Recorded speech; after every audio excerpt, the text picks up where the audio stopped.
Hello, everyone. Thanks for joining me today. I'm Luis Lopez, Global Product Owner for STEMA Imaging.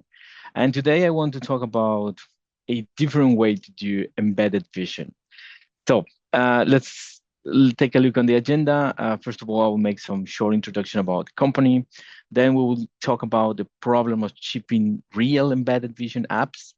Then we will take a close look into our software tools on that regards. And last but not least, we will take a look on a live demo so you can get a look and feel of this new offering. So STEMA Imaging is the largest added value distributor company. We provide components, services, professional services, innovative solutions, and our approach is to be a one-stop buy. So we provide everything you need as a customer to onboard in artificial vision, artificial intelligence, machine vision. We have more than 37 years on the market, more than 60 vision engineers, and more than 60 locations across the globe. We have offices in the main cities of Europe, Latin America, and also the US. So before getting to the details, right, I would like to frame a mindset here. Most of you already know about embedded vision. Many of you already heard about the boom of these new Jetson boards or these new processors that allows you to run deep learning models on the palm of your hand. But there is something that nobody tells you, and is that there is a gap. There's a silent gap between hear about this embedded vision and actually make it work. So the gap or the hard part, right, is the code portability, right? So everything runs very smoothly on your Windows laptop or your desktop development workstation. And as long as you move on the RAM, then dependencies goes broke, Python rules are missing, version mismatch. The hard part as well in the camera drivers and the integrator. So the camera works perfectly on Windows, then you move to RAM and the missing drivers, different elements, and performance, reliability, project executions. I mean, even with good tools, customers struggled with architecture decisions, system design, strategy, and repeatability. So it is not so easy as you can think right away. But the hardest part isn't the spec behavior or the hardware of the software. The hardest part, believe me on this, is to find a partner who can help you to close that gap. This partner with the components, with the expertise, with the services to make this embedded vision real, reliable, repeatable, and at scale. And that is exactly the gap we close. So I expect, STEM Imaging expect that we can guide you from your concept to deployable systems. So you may think, okay, so what make embedded vision successful? I mean, it's about board I use, the processor I use, the software I will use. No, it's not so simple. It's about 5 pillars working together, right? If you miss one of those, believe me, your project start to become expensive, slower, unreliable, or unsuccessful. I will take a close look into the software tools, right? And then now framing, how can I develop embedded vision without code, right? That will be the next question. Well, you can do it with our software offering, as I said. First of all, you will need something called New Open eVision Studio from Euresys, that we are distributors. And this is a application that helps you to build by using building blocks, the processing pipeline. So you can connect the different blocks and see the outcomes of those blocks and try to make your processing pipeline from pattern matching, quality inspection, reading barcodes, performing QR codes, reading, and so on. But in order to do that, definitely you will need an image, right? So this image can be procured or sourced by file, right? Or you can also use a physical camera, which is tremendously good because I can then use my current infrastructure or my future infrastructure. But in order to do that, you need an additional software, which is called the eGrabber Studio gigalink. So it will provide transformation from real camera into an image that you can use on your processing pipeline. Think about that now you need to use deep learning, right? So yes, there is a way to do that. There is a third application, which is called Deep Learning Studio. And then here you can get your images from file, label them, annotation, and then perform the training and everything you need to set up your AI model. And at the end of the day, you just export the model into the new eVision frame, and then you can add it directly to your processing line. So you again can see the outcomes of your deep learning from file, from a physical camera, which is tremendously good. Then here you can play with the three applications to build your prototype, to get the feeling of what you really want and what you can achieve with artificial vision. And then at the end of the day, you will export that code into your application, because this is not deployable application. It is just for this rapid prototyping. And definitely for exporting, you will need a runtime license. So each means that in order to use the three applications, you can do it, yes, before exporting, free of license. So you can just go into our webpage, download the three application, and being able to squeeze all the power of the artificial vision today. So once you export your code, as I said, you will need a runtime license. So please engage with us, not just for the runtime licenses, also engage us for components, for camera, for lighting, for services, for professional coaching, and so on. So you can actually make your embedded vision successful. Then how it looks like in a real use case scenario. As I said, right, you need to get the image from a physical source, the most exciting part. So you can use the eGrabber Studio, where you can connect to GigaVision cameras, right? And then see the GenICam parameters, configure the GenICam parameters, and see a live feedback of your image. Then you can use those images, right? Jump into the Deep Learning Studio. Then there you can select from different backbones for segmentation, for classification, for location. Then you can just import your images, make the annotations, labeling. You have assisted annotations, so you can get this segmenting pixel by pixel very easily. And then you just train, validate your results with the confusion matrix, and afterwards you can just test it. Once your deep learning model is ready to go, you feel confident with it, you can just go into the new eVision Studio. And here is when you drag and drop those tools from the tool palette on the left. So easily you can just drag them in the working space, then you connect the inputs and connect the outputs, and you are able to create this machine vision processing line. So as I said, then you will export.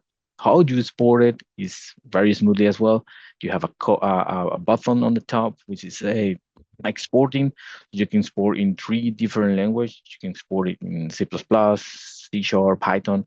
On the top, you will see exactly the models of the libraries that you are currently using.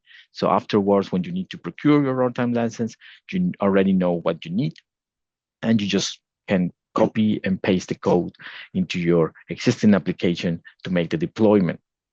So at that point, as I said, you are outside the free license ecosystem of these 3 applications, because now you are in the deployment phase. So you need to procure the runtime license. So engage with us, ask us for a trial license. If you already know what you need, then just procure the license you need. Virtually, you can actually license specifically the library you are going to use, but we also have a very good comprehensive bundles for typical applications. So you can use an application called the Neo License Manager. So there you can procure your license, activate your license, and you can do it in a node lock way or in a dongle USB basis. Afterwards, you are now in the deploy phase. So what we advise is to use another of our product, which is Common Vision Blocks, which has a new feature called the Script Lab. So the interesting part is that we provide a template script in Python. So it has all the image conversion elements there, the graphic output, and you just need to copy and paste the exported code from the new eVision Studio. So there you have a fully functional deployable application that you can make it run on your RM device, your embedded device. And that's it. That's how you can get or enjoy embedded vision without writing any single line of code.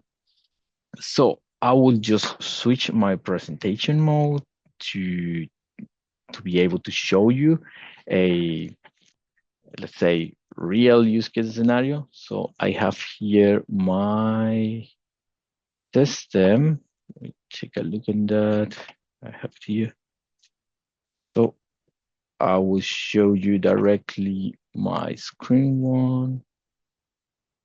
Now you can see my desktop. So I'm here by remote desktop into my Jetson processor embedded device. It's a Jetson Orin NX 10 GB running Ubuntu 22.04.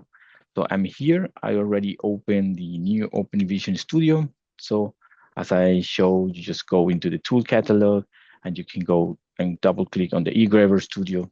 It definitely opens the Google Link connection, so I can plug into a camera, existing camera, and then I can just preview the live image. So I prepare a rotary table with different stuff there for multi-purposes, but as I said, you can switch all the GenICam parameters. The good thing is I can just collapse this, and here I just play and see my live image inside the studio version, right?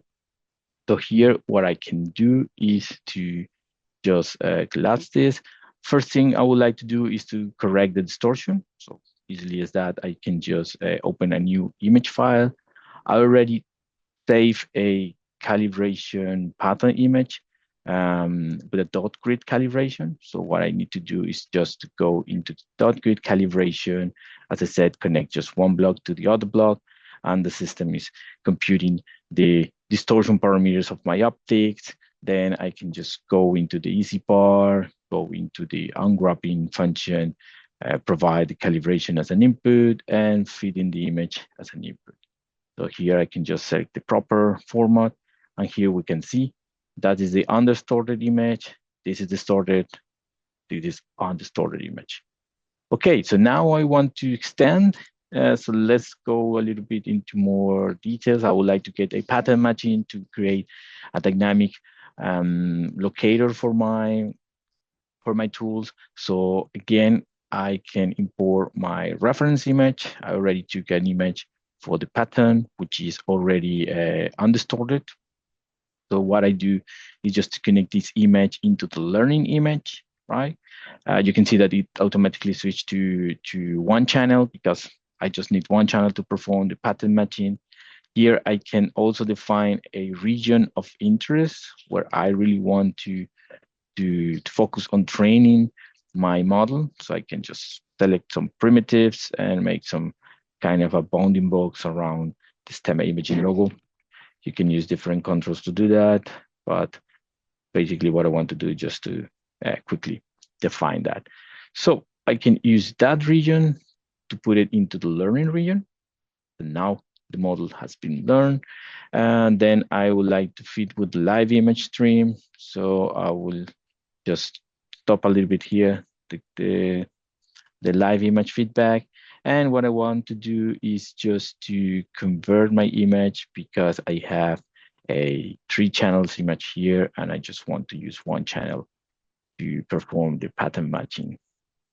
So I will just put in fine, right? I need to set my tool properties. So automatic not, I will put 80% of coincidence and allow a tolerance angle of 180. So a complete turn. So I can see now the pattern matching being found, and I can easily just test it if I just renew the live image, so I can see that is finding everything here. Okay, so now I would like to make some, let's say, proper measurement, just something to show. So let's say that we build some rectangle. So I would like to put a rectangle on a region to perform a measurement, for example, here. So what I will do right now is just to create a new frame of reference because it is being moved by the found pattern. So I would take this output to switch my coordinate system into the found one. So I will just use it by using the monochrome image that I get here. So I have a frame. You can see that I switched the frame from the original point to the pattern finding. So I'm just going to use that frame to put it as a new frame and use the same single channel image. So now everything is in the same coordinate space. So it's just a matter of moving a little bit and try to make it crease. I will try to make some kind of a rectangular fitting so we will be able to see some outcomes here. So I'm just going to place it like that, so as better as I can here, for example. And what I will do now is to set a gouge element, would be a rectangular one. So easy as that, I can just use the rectangle as a nominal shape for this best fitting, and then I will use definitely the output image as the input image, I mean single frame, and important, use the same space for all of that. So here we can see that a best fitting rectangle is being found. So we see the size is in the y-axis is 100 units, not uncalibrated. So what I do now is just to provide live feedback. So now I can see my fully embedded application running without writing any single line of code. I can also show the original image with this anchoring, and I can also show the unwrap image so we can see the effect of the unwrapping and the functional application. So as simple as that, we have embedded vision without writing any single line of code. Now, as I said, we can go into the code generator. So here you can see the licenses you are currently using. And then here you are able to see the exported code, everything from what we did. You can look at it in C#, in Python. And then afterwards, what we do is just to deploy it, as I said. So I will just close the connection in order to be able to use the camera for further purposes.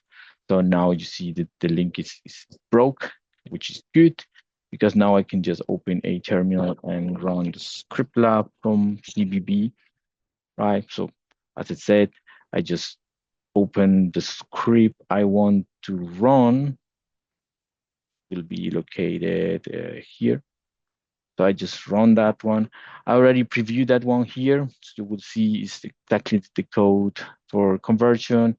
Here's when I paste the exported code from the system, and then I can just play with it. So it connects to the camera. And it is interesting because you are not limited to only the eVision cameras there. You can stop it as well. So here you can see what is the approach of using let's say, embedded vision without writing a single line of code. So I will switch back to the presentation here.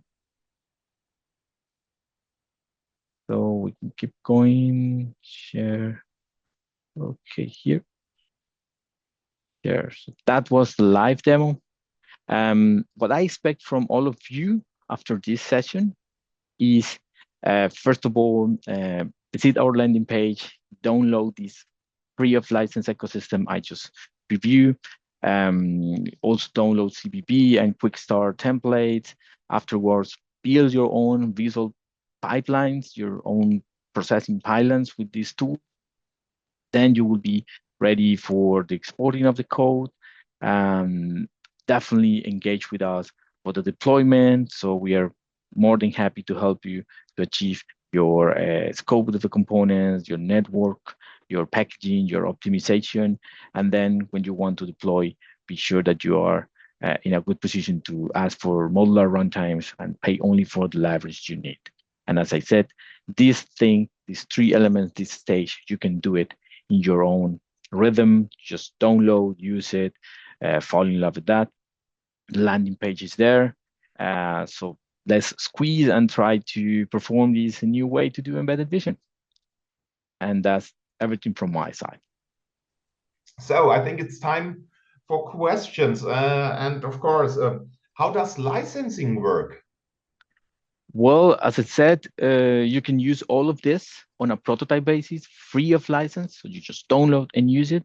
Afterwards, you don't need developer license. Everything is runtime license. So in the exported code, let's say you need a easy classification or easy image that the package that we can drag and drop those tools. So you just contact us and say, hey, I just need the license for easy image and the easy classifier with deep learning, period. And then we will just quote those two licenses and you can activate it in the new license manager and use it right away. Mhm. And another question, how well does exported code integrate with our existing stack, e.g. custom SDKs and something like this?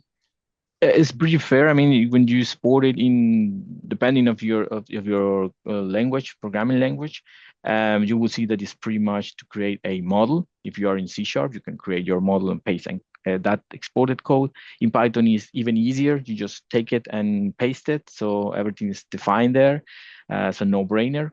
But there is a significant element in the integration side that you need to check. I mean, performance wise, you can paste it right, it will work, yes, but is the most performant? Maybe not. So you need to take a look in that.